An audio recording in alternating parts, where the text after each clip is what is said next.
नमस्कार, आप देख रहे हैं मेरे न्यूज नेटवर्क। मैं हूं आपके साथ खुशी। सियासी बयानबाजी तो आपने देखी होगी, बयानबाजी मैं भी करती हूँ, लेकिन लोकप्रियता के पैमाने पर पॉलिटिक्स पार्टी की स्टेज पर खड़ी है। आइए जानते हैं।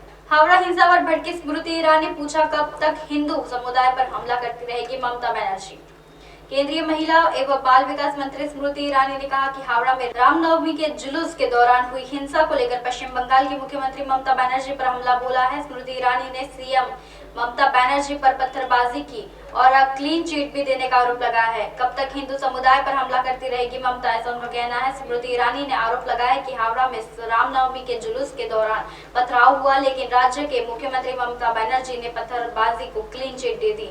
जिन्होंने कानून अपने हाथों में लिया, रामनवमी की शोभा यात्रा पर हमला किया। उन्होंने कहा, सवाल है कि कब तक ममता हिंदू समुदाय पर अब हमला करती रहेगी। ईरानी ने आगे कहा कि यह पहली घटना नहीं है जो कि ममता के कार्यालय में हुई है। इससे पहले भी 2022 में लक्ष्मी पूजा पर भी जब दलित पूजा कर रहे थे तब उन पर हमला किया गया था। उन पर यह चुप्पी साधी गई थी। बता दें कि गुरुवार को रामनवमी के जश्न के बीच हावड़ा के दो गुटों के बीच में हुई हड़कंप में कई वाहन में आग लगा दी गई थी। जुलूस के दौरान दंगाई भी और सार्वजनिक और निजी संपत्तियों पर भी तोड़फोड़ की गई और वाहनों को भी आग लगाने के हवाले कर दिया गया। बंगाल सरकार ने सीआईडी के सौंपा जांच के बताते चलते हैं कि पश्चिम बंगाल के सरकार ने रामनवमी के दौरान हावड़ा में हुई इस हिंसा की जांच शुक्रवार को आपराधिक जांच विभाग सीआईडी को भी सौंप दी गई है। पुलिस महानिरीक्षक सीआईडी सुनील चौधरी के नेतृत्व में एक विशेष टीम की जांच शुरू कर दी गई है। इससे पहले ही केंद्रीय गृह मंत्री अमित शाह ने पश्चिम बंगाल के राज्यपाल सीवी आनंद बोस से भी बात की और हावड़ा की भड़की हुई हिंसा की स्थिति का जायजा लिया गया।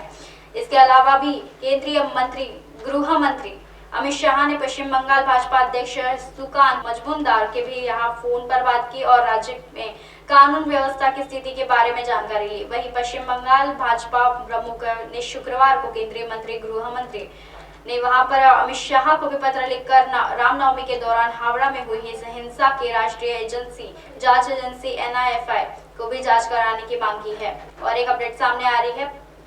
पीएम मोदी के खिलाफ अभद्र भाषा को लेकर नड्डा ने कांग्रेस पर साधा निशाना, कहा ओबीसी समुदाय नहीं करेगा माफ।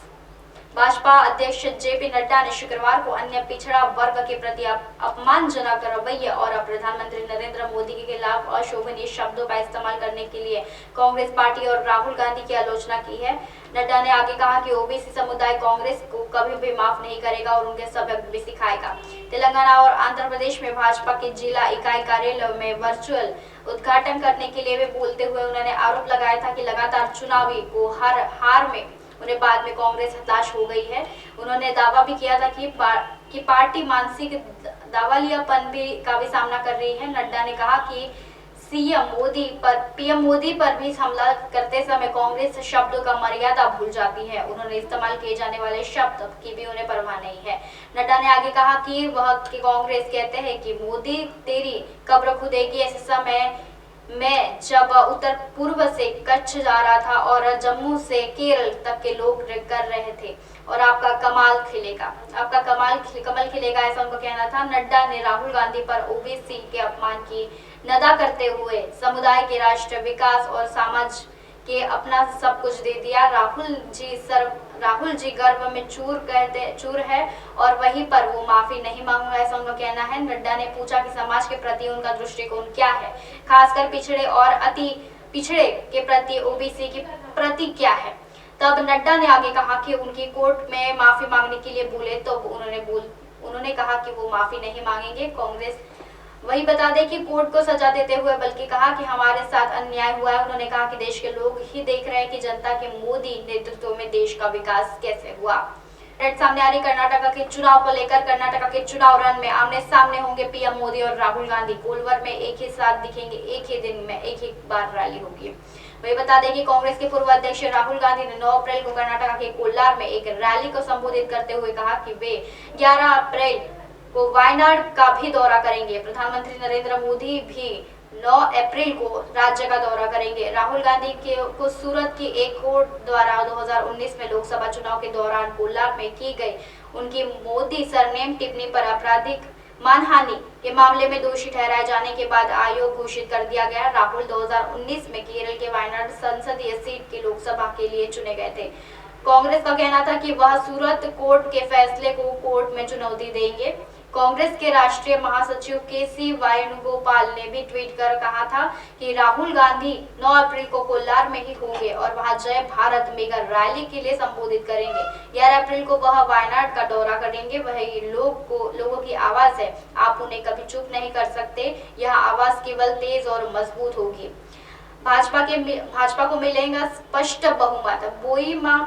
वही मई में भी कांग्रेस कर्नाटका में भी यहाँ पर 10 मई को होने वाले विधानसभा चुनाव से पहले ही प्रचार जोर पकड़ रहा है। वही मुख्यमंत्री बसवराज बोम्मई ने भी शुक्रवार को कहा है कि आगामी विधानसभा चुनाव में भारतीय जनता पार्टी भाजपा को स्पष्ट बहुमत मिलेगा। उन्होंने कहा है कि भाजपा समेत अन्य उम्मीदवारों की भी घोषणा जल्दी की जाएगी। कांग्रेस नेता सिद्धरामैया का भी जिक्र करते हुए मुख्यमंत्री ने भी उनसे कहा कि जनता में उन्हें 2018 में खारिज कर दिया गया था, इसके बाद भी उन्हें खारिज कर देंगे।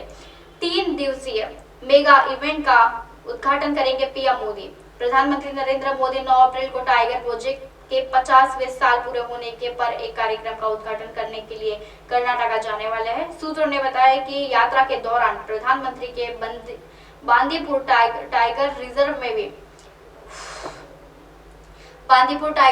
में भी सफारी यात्रा पर जाने की भी उम्मीद है। वे टाइगर प्रोजेक्ट के 50वें साल पूरे होने के मौके पर मसूर और चामरगंज पर भी वहां पर जिलों पर भी यहाँ 3 दिवसीय मेगा इवेंट का भी उद्घाटन करेंगे। कर्नाटका के विधानसभा चुनाव को लेकर राजनीतिक पार्टी जोर शोर से तैयारी कर रही है। विधानसभा चुनाव के नतीजे 13 मई को घोषित किए जाएंगे। कर्नाटका विधानसभा चुनाव के 2024 के लोकसभा चुनाव के लिए भाजपा और कांग्रेस की राष्ट्रीय महत्वाकांक्षाओं के लिए महत्वपूर्ण है। जनता दल सेक्युलर के लिए भी नेताओं को कहा है कि विधानसभा चुनाव में जनता राष्ट्रीय पार्टियों के लिए भी नकार देगी। और एक अपडेट सामने आ रही है, हमें विदेश से समर्थन की जरूरत नहीं, दिग्विजय सिंह के थैंक यू जर्मनी ट्वीट पर बोले कपिल सिब्बल।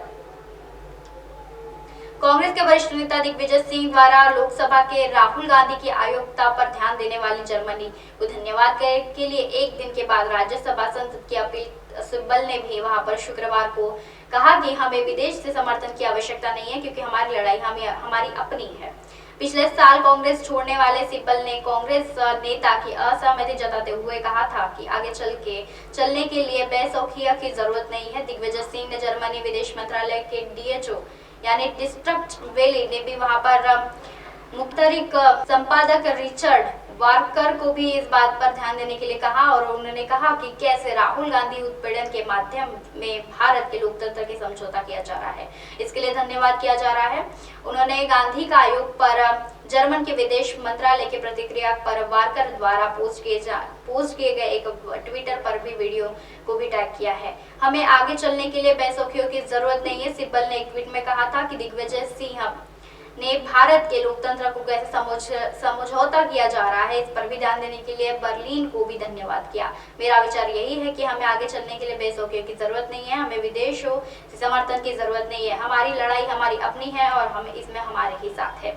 सिब्बल जो यूपी 1 और 2 शासन के दौरान केंद्रीय मंत्री थे, उन्होंने पिछले साल मई को कांग्रेस छोड़ दी थी। इसमें समाजवादी पार्टी के समर्थन के एक स्वतंत्र सदस्य के रूप में राज्यसभा के लिए चुने गए थे। उन्होंने हाल ही में देश का व्याप्त कथित अन्याय से लड़ने के लिए उद्देश्य में एक और गैर चुनावी मंच इंसाफ शुरू कर दिया गया था।